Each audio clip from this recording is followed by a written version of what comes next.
C'est par un message résolument optimiste que le vice-président de Fighteds Monaco, le docteur Bruno Taillant, a souhaité ouvrir la traditionnelle vente aux enchères de Fighteds Monaco.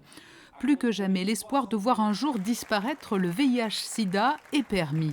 Si le dépistage est optimal, si les traitements suivent et si les contrôles sont correctement effectués, l'épidémie pourrait trouver un terme à l'horizon 2030, une date à la fois proche et lointaine. Mais cela ne doit pas faire oublier le quotidien de ceux qui aujourd'hui vivent avec le VIH-Sida. Pour les accompagner, Fighteds Monaco a besoin de la générosité de donateurs et la vente aux enchères du 1er décembre est à ce titre indispensable. Chaque année, des artistes renommés ou montants, des galéristes offrent une de leurs œuvres pour la mettre en vente et financer ainsi les actions de l'association. Sculptures, peintures ou photos donnent lieu à de belles passes d'armes sympathiques entre de généreux donateurs. Année après année, on se rend compte qu'il faut de plus en plus de temps et de plus en plus d'efforts pour arriver à récolter ces œuvres, parce qu'on est dans un contexte économique de plus en plus difficile. Bien entendu, les artistes et les galeristes ont tous leurs problèmes. Et il faut du temps, il faut des contacts, il faut des gens qui ont une certaine générosité, il faut des gens qui ont participé effectivement à l'envie de participer à ce combat. Mais effectivement, comme je disais, c'est vraiment très très dur, de plus en plus dur. Et on y arrive quand même, la preuve. Il faut des gens impliqués, il faut des gens qui soient dans le milieu de l'art.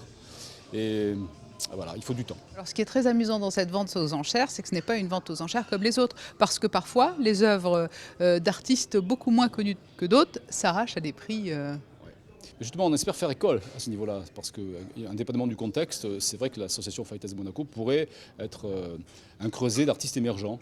Et il y a des choses qui vont partir effectivement peut-être à un niveau beaucoup plus haut d'un point de vue financier, on l'espère, parce que c'est le nerf de la guerre, il faut comprendre que c'est là-dessus que se fondent les besoins d'associations.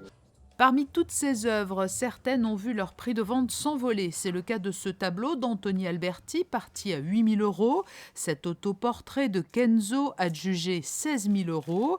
9 000 € pour cette photographie de Luc Bassompierre et jusqu'à 30 000 €, le record de la soirée pour Géraldine Morin et son ballon.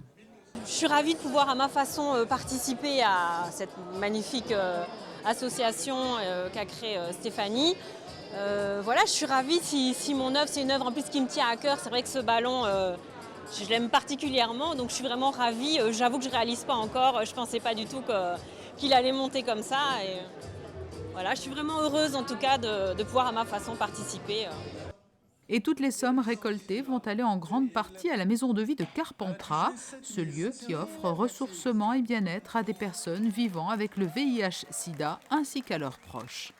On va apporter de l'écoute, du soutien, du réconfort aux personnes qui sont dans l'isolement, la solitude, qui sont retirées quelquefois du monde, et on va leur apporter toute cette humanité, cet amour qui manque tellement à ces personnes. Cette maison n'existerait pas sans cette générosité de tous ces donateurs.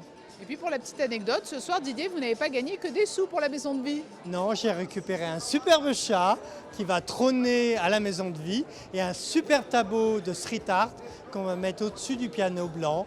Et la maison va être encore plus belle. Elle est déjà belle, mais elle va être encore plus belle. Au total, cette année, la vente aux enchères de Fighteds Monaco a permis de récolter 383 200 €. Il faut savoir que cet événement représente pour l'association 50% de ses ressources annuelles. Le prince Albert II avait tenu une nouvelle fois à être aux côtés de sa sœur, la princesse Stéphanie, présidente de Fighteds Monaco, lors de cette soirée, tout comme la chanteuse Shirley Bassey ou le président de l'AS Monaco FC, Dimitri Ribololev.